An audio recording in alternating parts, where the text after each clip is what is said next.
French and Friends and WCGO. We've got a little bit of audio. Kevin, where were you just a second ago? Not a second, about an hour ago? North Shore Hospital. Okay, well, let's get a first listen, shall we, to your progeny.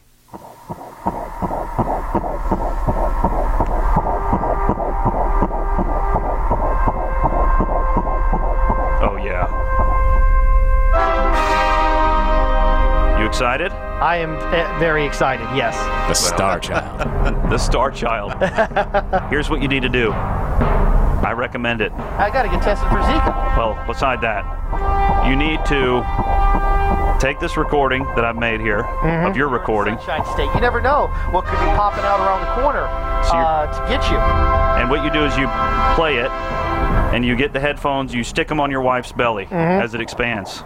So you have good life. Crap I've been having to eat. The wife's got me on a heart-healthy diet. So you familiarize the young'un with your voice, yes, with great music, yes, life-affirming messages, and it's going to freak him out, or her, out to hear her own or his own heartbeat. Yeah. Hey, we're on camera. Can you stand up for the people? And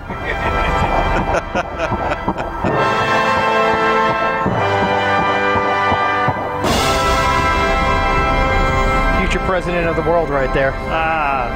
Good job, kid. It was very cool. I've never experienced anything like that before, seeing the poltergeist outline of your child up on the computer screen. I saw the head, the heart beating, the arms, the legs, everything. Cool.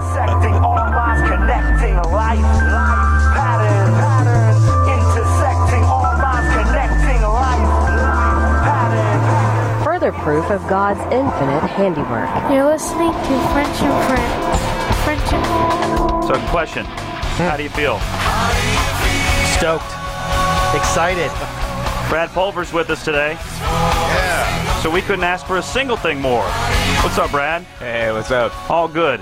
What are you, brewmaster? Head brewmaster at Smylie Brothers? Yeah, head brewer. Head brewer. Yep. There we go. Thank you for straightening me out. I have told all the people, because Sonar was so kind, he took me out to dinner one night with his little one and his wife, and we went to Smylie Brothers, and I tell everybody, I'm still living in the city of Chicago, though. I'm planning my exit strategy, and I tell them, you need to go to a date night at Smylie Brothers, because the place is unbelievable. For sure. It is one of the coolest places that you will find outside of the city. I mean, for no doubt. It is one of the coolest places in Evanston. You had the Hot Frank, too. Oh, God. Oh, the Hot Link. That's so good. Yeah, and what is that blueberry tasting beer? Was it Purple Line? Purple Line, yeah. Yeah. Yep. Tell people about Purple beers. Line. Yeah, that's the one. For the people who haven't been to Smylie Brothers, one, you're doing it wrong. You need to get there. Go out on a date night. Tell me about the Purple Line, because that's a wild beer, man. Yeah, so the Purple Line is it's our summer seasonal that we do every summer. We're bringing it out kind of late spring. Okay. We just finished it off a couple of weeks ago. What it is it's a Hefeweizen with hibiscus, blueberry, and blackberry. So you get a little bit of like fruity notes from the blueberry and blackberry, but the hibiscus, that tartness and floral character from the hibiscus kind of like balances it all out, because it's kind of, you get a little bit of that tart Christmas. Yeah, you're not drinking a Kool-Aid. This is what, what it turns it into. Yep. Okay, so that's the summer brew. So that's gone bye-bye. We're here October, finally Oktoberfest. I mean, it's been going on since September, but in Evanston on Sunday, Oktoberfest is going down. 1 to 6 p.m. in downtown Evanston? Yeah, you can't miss it.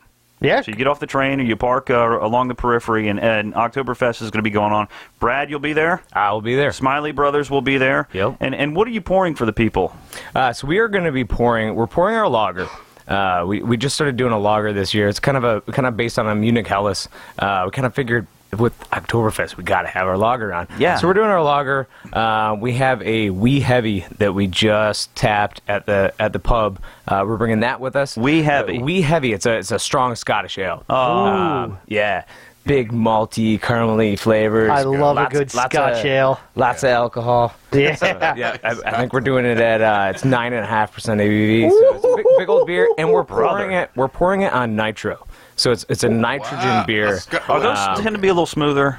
They do. Smaller bubbles. Smaller. That's it? Yes, it's going to be like real kind of creamy and Cool. silky. So it really shows off that malt flavor. So we're bringing that one with us. I couldn't bring it with us today right. because you can't do nitro and growlers and stuff. We're doing that one. We're doing our farmhouse, and then we also have a cask aged pale ale with whiskey barrel chips and coffee beans. Wow. And these are the beers you're going to have on Sunday. Yep. Oh, man. And this is different than your normal pale ale that you guys have throughout the year anyway. Yeah. You're saying it's because it's aged in the cask? So it's cask aged. So it's aged in a small cask. This one's it's a pin. So it's just over 5 gallons in a small cask. It's been aged and conditioned in that cask, separate from the rest of the beer that we've got on our tap room, and it's inside that cask. We've had it aging on whiskey barrel chips and coffee beans. Oh wow! So you just sit around at night and just think about these new ways to make delicious beers? Is that what you do all day? Kind of. How are the wooden these are wooden casks, obviously. How are they tapped? Do you do that with a specific process, or is it usual just CO2? No, so it's all, and that's what's cool about these cask beers. They're all poured naturally. So the way we're doing it on Sunday, we're gonna be tapping it like Oktoberfest. Yeah, we got a big old wooden mallet. Tap that. We pound that spigot right in there. Yeah. And then it's just gravity fed. It's the yeast that helps that pushes it out, right? Naturally carbonated in the cask. Yes. Yep. One of my buddies that I used to work for was the guest of honor at a local famous brew house, out in the suburbs. And I guess he did it wrong because he hit it and the tap didn't quite go in, and it just exploded over the entire floor. No. It dumps out, and it's an inch thick throughout the entire restaurant. Unfortunately, they're smart enough to not have carpet or tile or something like that. It's just kind of the poured concrete. That was pretty funny. I do love seeing that, though. That's really, it sounds like we're going to get in the spirit here on Sunday. With nitro and a cask of natural pressure, you are shooting for the smoothest beer at Oktoberfest. Is that what you guys are going for? Yeah. Yeah. For anybody who's never had a beer that's been in a wooden cask and has that gravity tap, it makes such a difference. What does that mean? I mean, I can understand gravity. I know what that means, but how exactly is that not working? It's not CO2 pumping it out. Yeah, we're not pushing it out with CO2 pressure. It's going to be sitting up. It's sitting up on the bottom, basically. Yeah. So you tap, the spigot's going to be at the bottom of the cask. Yeah. And it's up on a table. So as we open up the spigot, it's just the pressure from the weight of the liquid pushing it out. Let me tell you what. Once the public starts trying that's going to go quick. So if you want to try that beer, get there early for sure. Yeah. What happens if you run out of beer? Do you just run back over to Smylie and get some more beer, or is it just if you drink all the beer, it's too bad? Yeah. Once we run out of beer for this event, we're out. I think that's going to have a lot to do with the proximity of the WCGO tent to where Smylie Brothers is. So we haven't locked out our location for the tent yet. So I think what Kevin and I are going to do is just walk around with the tent, lift it up, and we'll just place it next to the place. That's what we do. We just get up early and we park our side. We surveil his house. And then we see where he's going, and then set up accordingly. I think that sounds like a great idea. I'm really looking forward to the Scotch Ale Nitro. My goodness. Hey, here's a question, because you've been at this how long? You started up in Michigan, and how long have you been brewing beer now? About 10 years now. 10 years. Do you have any? Like proteges, wannabe beer? I mean that in a good way, but beer making hopefuls that apprentices? There you go, an apprentice. Guys coming around or gals coming around saying, "Hey, I want to learn from Brad." We do. We get people coming in every once in a while, and being a brewery, everybody wants to come in and learn how to brew beer and whatnot. With our setup, we're such a small scale space and operation there at the brew pub. I really don't have the capacity to bring people in there. Yeah. Well, that's good. Your secret remains safe. Yeah, right on. I've done it before with previous jobs. If you want to come in and just hang out for a day or whatever. And quite honestly, it's super boring. Is it? To hang out for a brew day, because mostly there's little spurts of activity, and then the rest of the time we're just kind of monitoring things. Okay, welcome to radio. Right. Jeez. I consider you guys, part artists, part scientists. So can you tell us some of the frustrations that come with it, and then some of the joys, like just the minutia? I actually want to hear some of the minutia. Okay, when we get back, yeah, can you tell us some of that? For sure. Horror stories too about it. French and Friends, 1590 WCGO.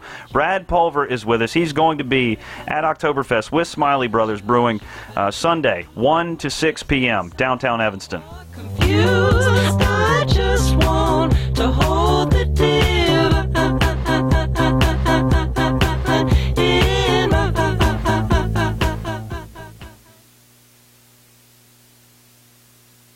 What was the email or the website they wanted us to push? Video's still rolling. Okay. Okay, perfect. Fine. Not downtown Evanston.org. The other.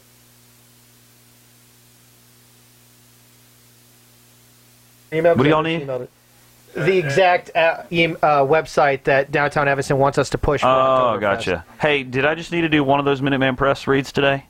Well, or two? You have to do them next week, but Yeah, we have to trying do them next week, but since he kind of expedited the thing... Okay, we did so we're one just today. giving him Is that some good? freebies for. Is that good? One today was good? Yeah. Okay. Yeah, we'll do one more tomorrow, and then next week we'll do them once an hour for 2 weeks, correct? Yeah. Minuteman Press. For all your press needs and printing needs, go to Minuteman Press. With the way that the camera's set up, you look like you're Bane with how much metal you have in your face. But Can I go to Smylie Brothers tonight and get the Scotch Ale? Yeah. Yeah? Okay, because I don't think I can wait till Sunday. That sounds amazing. That's great. Because Nitro already is one of my favorites. I fell in love with that with like everybody with Guinness. You start out with that. Ready, French? And Murphy's then, too, man. I dig Are you ready? French, you got a bump for this? Yeah, buddy. Let's do it. All right, and rolling. What's going on here? I can't hear anything. Has the computer been drinking? Oh, there it is. Oh, Sonar was just tuning into his dish, which is so unreliable. That's what it was. Okay. Dennis was just talking to Brad Pulver of Smylie Brothers Brewing Company in Evanston, and he says he can't wait till Sunday. For what? What is it you can't wait for? For the Scotch Ale Nitro. I mean, that's amazing. Yeah. Right there, they just became some of my favorite words. Yeah. So, like everybody falls in love with Nitro when they finally learn to enjoy Guinness. Right. Because that's it. You have to learn to enjoy Guinness. Do you really? Because it took me about 2 sips. Yeah, but how long were you drinking beer before you got to Guinness? That is a while. Yeah, I see what you're saying. What I'm saying is like the first Guinness that most people have, they absolutely hate it, and they work their way up to it. But once you get to the point where you realize the smaller bubbles mean smoother. It is. And right there with Scotch Ale as well, that nice caramel color, the malt that just comes across it, like it is one of the best beers that's out there. And I mean, it's ale, it's a higher alcohol volume as well, and nitro right there. Oh my gosh, I'm gonna have to get my own cask. You're going tonight, you say? Yeah, more than likely. Yeah, I'm just Smylie Brothers. I've said it. It's one of the best places. Also, in addition to the beer being unbelievable, the food is fantastic. Yeah, what's the address? 1615 Oak Ave. 1615 Oak Ave. And it's a great place to catch a Cubs game. They have the big projector that they drop down. Yeah. You can see it from any point in the restaurant. And then their wood fire pizza. Yep. Forget about it. I want to talk about the facility, The best. too. Oh my gosh. I mean, there's a lot of cool architecture around Chicago and Evanston. That place is killer looking. Yeah. It's really fun. Just all around. Looks even better inside. Okay, yes, it does. Excuse me. Okay, I was asking you before. You said everybody wants to be a brewmaster. I can imagine. Like I've run into a lot of people over the years, back when radio was still a thing, when they used to want to be in radio, all the kids, and then you get into it, and you're like, oh my God, this sucks. I'm gonna have to put in years and years and years before I can even draw a decent paycheck whatsoever. So, what is it about beer that you stuck it out, but some people would see it as just too much of a hurdle? They lose concentration, lose focus. What are some of the tougher parts about your job? Some of the tougher parts. I mean, it's just like any other job. Yeah. It can be labor intensive. It can be monotonous. There's random things that you have to deal with on a daily basis. Things break down. Yeah. You've got to maintain a good amount of equipment. And there's a lot of moving parts. There's a lot of pumps. Things don't always work the way you want it to or need it to. And just like seriously, it's just like any other job. But what keeps me going is, I really love what I do. I really love the beer. I really love the culture around craft beer, and I have a lot of fun being involved in it. So I treat it like any other job. I go to work, I do my job. But I do have a passion for it. I am, like you mentioned earlier, I am at home at night thinking about random things that I could do with future brews and different styles of beer that I want to put on tap. Hey, you take a bite of a Reuben and you go, how can I infuse this into a pale ale? Now you talk about laying awake at night thinking of beer. Is there anything you've got in the back of your head, some kind of mad scientist kind of thing you're working on putting together? So just today, we brewed our annual Stein beer. That's one of the more entertaining beers that we do. It's one of my favorite brews to do. So Stein beer is an old, traditional. It's more of a technique of brewing rather than a style of beer. Okay. This style kind of predates large manufacturing of metal vessels. So when they would brew beer, they had these wooden vessels that they were brewing in. You can't direct fire a wooden vessel. Okay. So in order to heat it up, they would heat up granite stones over a fire and then drop those stones into the beer during the boiling process and for any heat source that they need.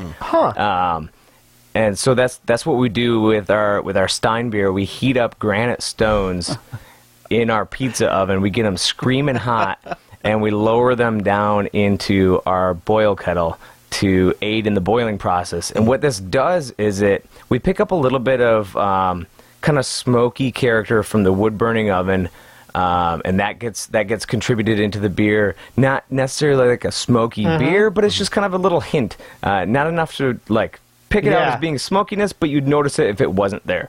And then we also get a good amount of caramelization from those screaming hot rocks getting lowered down into that sugary wort. Wow. Do the bosses ever look at you when you I'm assuming this was your idea, right? To do that. Yeah, so I've been, this is now the fourth brewery I've worked for. I've been wanting to do a Stein beer for the last couple of breweries I've worked at, and I'm now getting a chance to do it on a regular basis. This is now the third season that we've done it. So you got to have some big trust to go outside of what's from the boss to go do something radical like that. I would think. So that, obviously they believe. Yeah, they do, and what's kind of cool about this style is we kind of go off of classic and traditional styles, and that's kind of our thing. Is we take classic and traditional styles, and then we kind of throw our little mix on it. So this very much fits within our branding. It fits within what we're typically doing, but it's kind of a really cool, unique thing that we're doing with it. We're talking to Brad Pulver, Smylie Brothers Brewing Company, 1615 Oak Ave. 1615 Oak Ave. Right across from the post office, right? Exactly. Okay, what are some of have you seen anything else from anywhere in the world that you like that's kind of outside the box, even though it's traditional, it hasn't been done in a long time, that you would like to replicate or try? Have you see any other, just weird, funky ways of brewing beer that you'd like to try too? That I know we haven't heard of yet. Just off the top of my head, I was we were in Denver this last week for GABF for Great American Beer Festival. We spent a good number of days out there checking out different breweries in Denver. True Brewing Company in Denver has some really cool beers going on, and one beer, or actually a couple of beers in particular that they had going on that really stuck out to me as being flavors that I didn't think were going to go well together. They had a mixed culture kind of sour ale that was smoky, and it totally worked. It totally worked. It was very very light and crisp on the palate, but it had this kind of smoky undertone to it, and it totally worked. And then they did the same thing with a coffee beer as well. My initial reaction when I heard about sours was I wouldn't like that, and I think, wait a minute, I like sour tastes. Yeah. I love a good glass of lemonade with not too much sugar, something like that. That's pretty darn sour, so surely it'll work in my beer too. Mm-hmm. You guys, you tried these yet? The sours, no, I haven't had the chance yet. Okay. I'll have to check it out. But there is a chance that I may get something that's in those growlers right there. Oh, well, hey, you know what? You should. Because, Mike, how much time do we have left? About 5 minutes, I believe. Oh, well, yeah, let's do that then. Brad, if you don't mind. Pete, help him out. Pete, hey, Pete, say let's hello. crack open some beers. Hello. Hello. Hello. That's the father of Lizard Boy over there. Oh my gosh. Hey, we haven't played that. Will you remind me? Tomorrow's Friday. Can we play the Lizard Boy trailer? Absolutely. I can't believe we haven't done that because you have your own little lizard incubating right now. I don't know if it's a lizard. It could be a girl or a boy also. How you guys feeling? Are we doing full pours here? Or? Not for me, and I'll tell you why. Because normally I would say yes if it were Friday. I have to do a newscast later on. That's fine. And that's probably would be bad and mean I have no the prayer. Men over here will take a full beer, though. We're doing of getting paid. I Yeah. just poured you half. But... Okay, so this is... Thank you, sir. This Wait a is minute. a little smoky. Well, he There's needs a little- glass. Brad needs one. He's got one? And here's his glass. Okay, good. I'm just going to grab... In the coffee mug? Yeah. I've got some other glasses here too. You sure you shouldn't be catching a train there, hobo? I come Put it in the prepared. coffee. I got some plastic cups here too. All right, cool. So Okay. now, before we sip it, Brad, if you just tell us a little bit about what we're looking at here. Yeah, so this one's our farmhouse. I brought this in for you guys before. Yeah. Oh, dude. So this is we've got this one on a regular basis. A classic traditional, Belgian saison farmhouse style. Nice and crisp and clean and kind of tart and refreshing. Oh, yeah. Got some nice fruity, spicy characters from that Belgian yeast strain. There you go. Yeah, this tastes great. That's I love the righteous. color. It's a really nice pale yellow. Is what it is. It's a really good color. And the other thing of it too is it's cloudy. It almost has that look of Well, like it's the yeast translucent, is it's not still in opaque. there. Well, Yeah. This beer for us, we like to serve our farmhouse super fresh. Some people do their Belgian beers. They'll let them age a little bit. We like to do our farmhouse super fresh.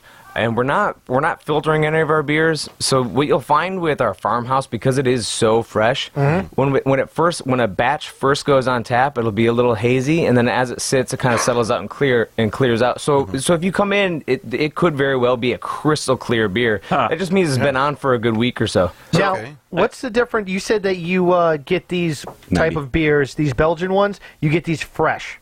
That's when you do it, as opposed to other breweries. Why do you do it differently? I just like the flavor profile of this beer in particular. I really like the flavor profile when it's nice and fresh. So what's the quickest turnaround you would have on a farmhouse like this? We're going about 2 weeks from start to finish. We'll brew it. Takes we're attenuating in sometimes as little as 3 days. So that's the amount of time that it takes to ferment from start to finish. To get to where sometimes as quick as 3 days, and it just skyrockets down there.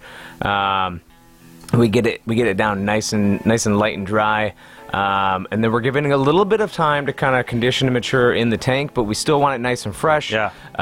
So we're giving it a few days to do that, and then we crash it down nice and cold and send it on its way. So if the listeners want to hear about the next beer, yes, sir. Go to Facebook and watch the video that we're going to post after the show. Absolutely. Every day with French and Friends. We'll do that. Okay, we will see you Sunday, Brad Pulver, Smylie Brothers Brewing Company. So easy to talk to, and it's always fun. Thank you. For sure. Okay, Sunday, 1 to 5, downtown Evanston, Oktoberfest. Yes, sir. All right, see you guys tomorrow. Congratulations, Kevin.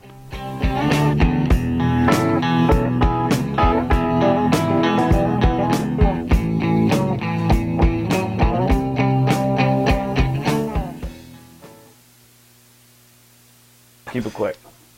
And if I hang out with you guys, I'll end up drinking more beer, and then I will get fired from this newscast.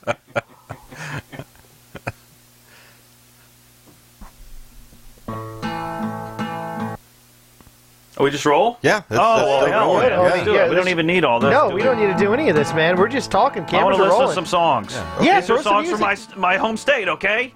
I'm from Georgia. Homie. I want to hear it. Sweet Georgia Brown, you're good. Just let the music roll. What we'll kind of hang out, music you talk. like, Brad? Anything? If it's good, you like it, right? Yeah, kind of lean more towards rock, hard rock, metal. Sure. Oh, metal. We were just talking earlier in the day about how Slayer and who else? Iron Maiden aren't in the Rock and Roll Hall of Fame. Yeah. Not even my genre. Is But Megadeth in the Rock and Roll Hall of Fame? I think they are, man. Yeah? I think so, man. So this wouldn't be your taste. None of you guys would like this. I mean, I don't dislike it. It's an old slave song done by a real white guy. Freaking beautiful stuff. Jake Xerxes Russell. Okay? Okay. There's a really cool magazine called Oxford American. They used to print it at the University of Mississippi in Oxford, Mississippi. Just cool cultural stuff like that from down south. And every year they will have a different recording of all Georgia artists, all Mississippi, all wherever. And sooner or later, I'm sure University of Illinois or somebody like that will be. They probably are doing the same thing for all I know. Yeah. It's a great time for beer. It's a great time for music. It's never been better. I hate when I hear people say, oh, music sucks these days. Are you out of your mind? Music is better than it's ever been. We just got to find it. Yeah. Just like beer is better than it's ever been because you've got people who can afford the recording equipment. Am I saying that? Is that even English? And record their stuff, whereas it would have been lost for all eternity. And now, guys like you, I'm assuming did you start at the house or did you start at a bar? My first brewing experience was at a local brew pub near where I grew up. Yeah. Okay. But I did do a little bit of brewing at home. Once I started brewing professionally, I kind of got into it at home as well. And what caused you to get into that? What caused you to wake up one day and say, you know what? I want to brew beer. Was it just your love of the craft? I love beer. Yeah, a bit. So I was looking at going into culinary arts for a little bit, and at the same time, I was getting really interested in craft beer, and I was kind of finding that the things that I enjoyed about cooking really transferred over to brewing. Yeah. You're taking a set of raw materials, sending them through various processes, and then you've got this end product that you're serving to a consumer. So instead of cakes and things like that, you decided to cakes or steaks. God's bread. Yeah, and quite honestly, I enjoy drinking the beer better than I enjoy eating a cake. There's plenty of great. Absolutely. And when you got in it 10 years ago, that was kind of before the explosion. I mean, it's gotten big. It's been around for 10 years, but I mean, it's in its infancy. Let me put it this way. When I was in college, let me put it to you this way. Like our friend, what's his name? Jim does? Old Jim Gordon, EPFF. Jim Gordon. EPFF.org. Donate your money. They're a good organization. Evanston Police and Firefighter. I absolutely love that guy. Let me put it to you this way. Anyway, when I was in college, I must have known 22 dozen people, who were going to culinary school at some point. I don't remember one of them say they were going to brew beer, which is a good thing when you want to be in demand because you can go find chefs anywhere. So it's just cool. Yeah. It is cool. Come on. Why do I get into radio? Because it's cool. Not because it pays well. One day we're going to have to do a couple segments on how somebody can start their own home brew. All right. I think that should be something we do in the future. That's a quick question I want to ask because every time I go over to a buddy's house who does brew beer, and I really want to get involved with this, they always the head on there is like that big. Oh yeah. What is that? Why is it? And how do you get to the point where you don't have all this foam? Just basics. I mean, it could be one of a couple of different things. Okay. It could be over carbonation. Quite often, homebrewers will carbonate naturally in the bottle just by adding a little bit of sugar at the end, and then whatever yeast is left over in the beer will consume that sugar and pressurize the bottle. Is that why every time I open the cap, it shoots out? Yeah. Like yep, that's exactly what's foam out of Or it. they explode in your garage. Yep. Yeah. Now, so what's this other beer that we have here? You said your apprentice made this? Not apprentice. Okay. He's our assistant brewer. I apologize Mannion. to Tim. Tim Mannion. He's been with us from the beginning. He's been doing a whole hell of a lot of work. Can I say? Yes, you can. Okay. I don't know what words I can I be honest with you? You can say whatever the fuck you want right now because we're off the air. Sweet. Cool. Yeah. So he's been doing a hell of a job, doing a lot of work back in the brew house in our cellar. Really kind of representing the brand and doing some really cool stuff. This beer is his first from start to finish beer on tap at Smylie Brothers. Really? So he's been homebrewing for a long time. He wins awards all the time with his homebrew. It's a big deal. But this is the first beer that he's done at Smylie Brothers, kind of his first commercial beer where he's written the recipe, he's put together the raw materials. He did the brewing, he did the cellaring for it, and named it. How old a fella is he? Tim, I'm sorry, how old is he? He's in his late 20s. Okay, good kid. Good lad. All right, let's try it. Let's try it. Is it lager? Is it ale? So it is an Imperial IPA. Oh, 10% ABV. Oh, Jesus. Let's do it. You know what? Brad, hell with this newscast. I'm just going to wake up at 2 a.m. and do it. There you go. Every time you come in here, Brad, you speak my language. Like, I don't know what it is about kindred spirits or what's going on right now, but little happy. Yeah. you. Thank you. Oh my gosh, that's beautiful. Can we tell you a funny story about Sonar while we're here? Yeah. Oh my God, Sonar. Tim, thank you so much for Sonar. bringing this to life. Will you tell Brad your story about how bad your drinking was at one point? Because I don't want to pass judgment on people who are unable to drink in moderation like you are now. Yeah. But tell Brad here how bad you used to Brad, I used to be terrible, but what I would do is I would just drink for the being drunk. Sure. Just like I used to be a choir director for about 6 months, and I wouldn't go to church unless I was plastered. Like it was bad. I was drinking a fifth of vodka almost every night. It was bad. And tell him your get out of the can't house drink. recipe. Yeah, so I called it the Green Machine because my last name is Green, and it was You should sue Naked because they have one called Green Machine, the juice. it was 3 shots of vodka, Okay. a shot and a half of Everclear, a shot and a half of Jaeger, a full can of Red Bull, and 3 fingers of Sprite to smooth it all out. Jesus. And I was drinking No, so 2 of those before I was even walking out the door to go drinking. It's called pre-gaming. Yeah. Ladies and gentlemen, So- But that was pre-gaming. before you went and directed the choir. Yeah, and I'd have one of those before I would get in a cab and go, go over there. Can we get to the best part? Oh, no, go ahead. Yeah, no, that's fine. Okay, Go ahead. Brad, ask him what saved his life. What saved your life? Taco Tuesday. Oh, yeah. Yes. Tell him why. I love this story. Okay, so this is This is for everybody at home. this is heavy. This is it. Look, we've all So- wanted to kill ourselves, even if it was just for a fleeting moment. Go ahead. So while I was in the Navy, don't hold it back. was one of those things that that when you don't show up for muster, they yell at you. You don't show up for the place. So I realized that if I didn't show up for muster, like I was killed, I was hit by a train, something like that, nobody would really start questioning that I was gone for about 3 or 4 days. And it was just one of those things. It's just like, and when you realize that, you're like, this is ridiculous. So what I decided was I'm going to pick one thing in my life that I absolutely love doing. I love, and not that's harmful, nothing that I like smoking cigarettes or drinking all night, things like that. It was something that wasn't harmful that I could do every day in moderation. So I said, you know what? Taco Tuesday is my guy. Mm-hmm. So every day I was like, you know what? 4 days to Taco Tuesday. Yeah. 3 days to Taco Tuesday. Oh my God, it's Taco Tuesday. And I would have my tacos and I'd be like, this is amazing. I get this. I have a good beer with it. And then I would just go. And then the very next day was, okay, 6 more days to Taco Tuesday. I love it. Who Isn't that doesn't great? like Taco Tuesday? And that got me out of my funk until, okay, now I like Taco Tuesday. The next thing I like, you know what? Now I like going to the pub and having a good Guinness and having enjoying a burger with it, not just not just drinking to be drunk.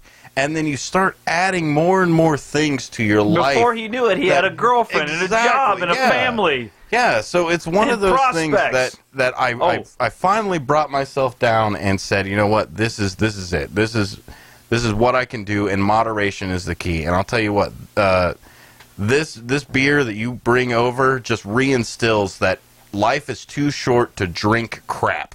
Exactly. So have Or something drink that just to you get drunk. enjoy. So tell us about this beer right here. What are we drinking? Yeah, so this is this Too Much Mania. It's an Imperial IPA. It's brewed with Simcoe and Mosaic hops. The Simcoe is going to have kind of a classic American piney, citrusy character. The Mosaic, a little more stone fruit, and some of those characters. You going on don't with taste it. the 10% in this at all. No, it's a nice. What's our man's name, Tim? 10%. Yeah, Tim. Tim Mannion? Tim Mannion. Good job, Tim. And Good to job, be able Tim. to get this without using nitro or without using the little tricks that everybody uses to kind of smooth out a beer on the back end, he nailed it right on the head. I'm sure this is something that he's been trying to get for a while. And good job, Tim. Yeah, Amazing. Thank you, Tim, and thank you, Brad. Thank So you, we're- Smylie Brothers. Thank you, Smylie Brothers. 1615 Oak Ave in Evanston. Smylie Brothers Brewing Company. We're going to see them Sunday Evanston Oktoberfest. Yes, sir. 1 to 6 p.m. this Sunday. It's going to be a great time. Come out, hang out with us, WCGO, and then sample the plethora of beers that will be there. It's going to be heaven on earth, son. I can't wait. It's going to be the best. The only way Sunday could be any better is if the Bears win. Well, come on, man. I know, really, Come on. right? Come on. Keep What are you talking about dreaming. here? cool.